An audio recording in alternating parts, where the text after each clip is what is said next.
আমরা বলে দিতে চাই, আপা যদি আসতে চাই, আপা জানান, আমরা নিজেরা যে আপনাকে এয়ারপোর্ট থেকে স্বাগতম জানাবো, কিন্তু আপাকে অবশ্যই দেশে আসতে হবে।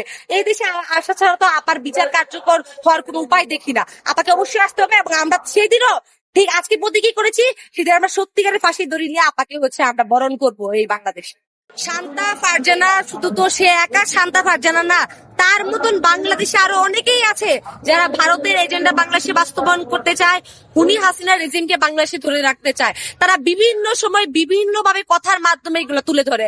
আমি বুঝি না এই শান্তা ফারজানাদেরকে এতদিন, গতকাল এত কিছুর পরে কেন গ্রেফতার করা হলো।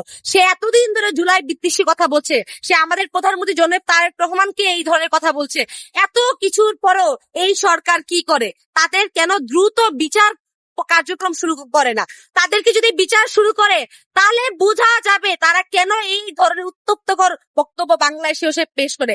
সে বলে আমাদের আবু সাইদ ভাইকে নাকি পুলিশ গুলি করেনি, সে নিজে নিজে মারা গিয়েছে, তার লাশ উঠে পোস্টমর্টম করতে। এই ধরনের বিদ্বেষমূলক কথা আমি মনে করি এই বাংলাদেশের মানুষ সহ্য করতে পারে না। সেই প্রতিক্রিয়া আমরা দেখেছি, অনেক কিছু হয়েছে। আমরা গতকাল দেখলাম থানার সামনে কিভাবে আমাদের একজন জুলাই যোদ্ধা আয়েশ ভাইকে কিভাবে মারা হলো।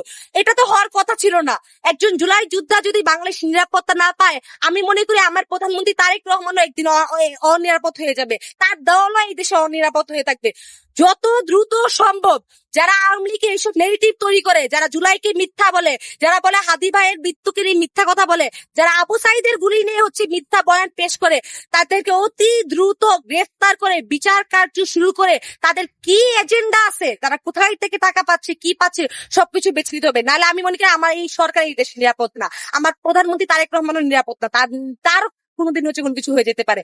আমরা চাই আমাদের সরকার নিরাপদ থাকুক, আমাদের প্রধানমন্ত্রী নিরাপদ থাকুক, সেই সাথে প্রত্যেকটা জুলাই যোদ্ধাকে নিরাপত্তা দিতে হবে এই সরকার।